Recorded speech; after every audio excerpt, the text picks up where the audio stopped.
Hello dear learners, welcome.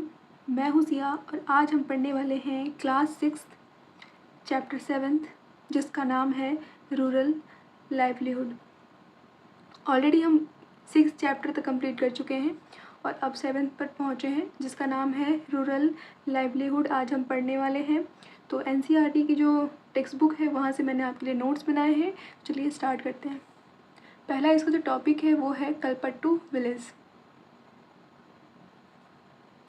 Kalpattu village के अंदर देखो, इसमें मैंने जितने भी टॉपिक्स लिखे हैं ना वो सब NCERT की बुक से ही लिए हैं, कोई भी इधर उधर से नहीं लिया गया है। ठीक है, तो कलपट्टू विलेज में क्या है, people in Kalpattu village are involve in different professions such as blacksmith, teachers, washerman, weavers, barbers, mechanics, shopkeepers and traders. Kalpattu village में ये सारे प्रोफेशन के लोग काम करते हैं। ब्लैक स्मिथ मतलब कि जो लोहार होते हैं, टीचर्स जो टीचिंग करते हैं, वॉशरमैन धोबी कपड़े धोते हैं, वीवर्स जो बुनकर होते हैं, बार्बर्स नाई जो बाल काटते हैं, मैकेनिक्स जो चीज़ों को ठीक करते हैं, छोटे मोटे मैकेनिकल चीज़ों को, शॉपकीपर्स एंड ट्रेडर्स, इस टाइप के प्रोफेशंस हैं कलपट्टू विलेज में। There are also some shopkeepers and traders, वहाँ पे कुछ शॉपकीपर्स एंड ट्रेडर्स भी हैं। There are variety of small shops such as tea shop, grocery shop, barber shop and cloth shop, a tailor and 2 fertilisers and seed shops.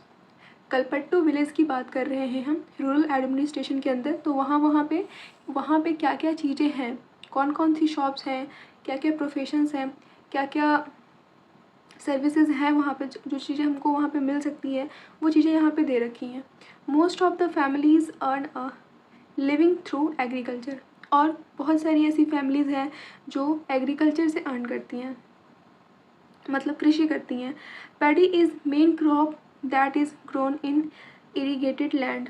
वहाँ पे Kalpattu village में paddy जो है वो एक क्रॉप है, वो वहाँ पे ज़्यादातर उगाया जाता है, जो कि मेन क्रॉप में आता है। कौन? पैडी, क्योंकि वहाँ का जो लैंड है वो इरीगेटेड है। नेक्स्ट टॉपिक है हमारा रूरल लाइवलीहुड, जो कि हमारा चैप्टर है। ठीक है, कलपट्टू विलेज तो हमने अभी इंट्रोडक्शन देखा था, अब हम पढ़ रहे हैं रूरल लाइवलीहुड। तो इसमें क्या दे रखा है, nearly 2/5 of all rural families are agricultural labours in India. कहते हैं कि इंडिया में 5 का दूसरा हिस्सा जो है, 2/5 हिस्सा जो है वो रूरल फैमिलीज़ है और वो एग्रीकल्चर करते हैं। There are some who have small plots of land while others are landless. तो जो भी कृषि करते, जो भी खेती करते हैं, उसमें से कुछ के पास तो स्मॉल प्लॉट्स हैं और किसी किसी के पास तो वो भी नहीं है, जो कि लैंडलेस कहते हैं जिनको। तो जिनके पास, हाँ, people do not have their own land, work on the fields of larger landowners to earn their living. ऐसे लोग जिनके पास अपना लैंड नहीं है, जो लैंडलेस है, ऐसे लेबर्स, वो जिनके पास, तो वो क्या करते हैं, वो दूसरे के खेतों में काम करके अपना लाइवलीहुड अर्न करते हैं। In India 80% of farmers have small size land and only 20% of large farmers cultivated most of the land in the village। India में 80% जो फार्मर्स हैं उनके पास छोटा छोटा सा प्लॉट है लैंड का। ठीक है, एंड जो 20% आते हैं वो लार्ज फार्मर्स आते हैं जिनके पास काफ़ी ज़मीनें होती हैं। ठीक है, और cultivated most of the land is village. और जो भी ये फार्मर्स हैं वो मोस्ट ऑफ द फार्मर्स कहाँ पे मिलते हैं, विलेजेस में। ठीक है, नेक्स्ट टॉपिक पे पढ़ते हैं। Many of large farmers have started other business such as shops, money lending, trading, small factories etcetera.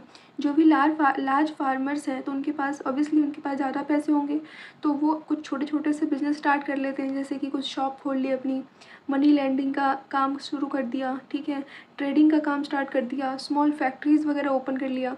इस तरीके के काम जो लार्ज फार्मर्स हैं वो स्टार्ट कर लेते हैं। Apart from farming, many people in rural area depends upon collecting from the forest, animal husbandry, collection from the forest, animal husbandry, dairy product and fishing etcetera. Farming के अलावा और भी बहुत सारे काम करते हैं जो कृषि से रिलेटेड है। कुछ पीपल जो है रूरल एरिया में रहते हैं वो किस चीज़ पे डिपेंड है? फार्मिंग के अलावा फॉरेस्ट एनिमल हस्बेंड्री करते हैं, मतलब कि एनिमल्स को पालते हैं, और कुछ डेयरी प्रोडक्ट बनाते हैं, कुछ फिशिंग करते हैं, फिश पालते हैं, इस तरीके के काम करते हैं। ठीक है। Rural people in different regions of the country grow different crop. देश में जो डिफरेंट एरिया से जो लोग आते हैं, डिफरेंट स्टेट से, डिफरेंट रीजन से, वो अलग अलग क्रॉप ग्रो करते हैं। ठीक है।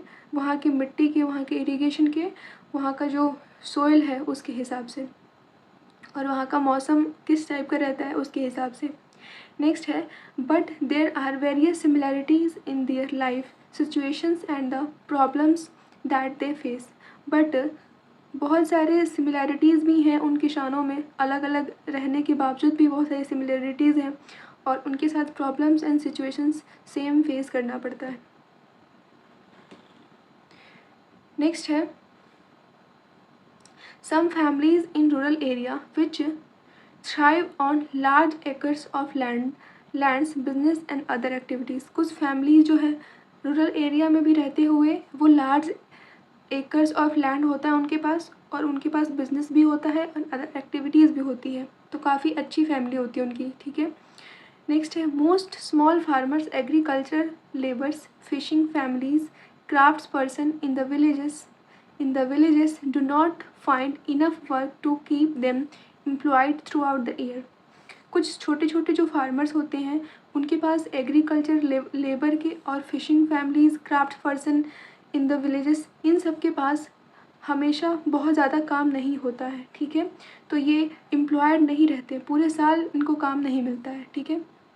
नेक्स्ट है, farmers often borrow money from traders and moneylenders to buy seeds and fertilisers.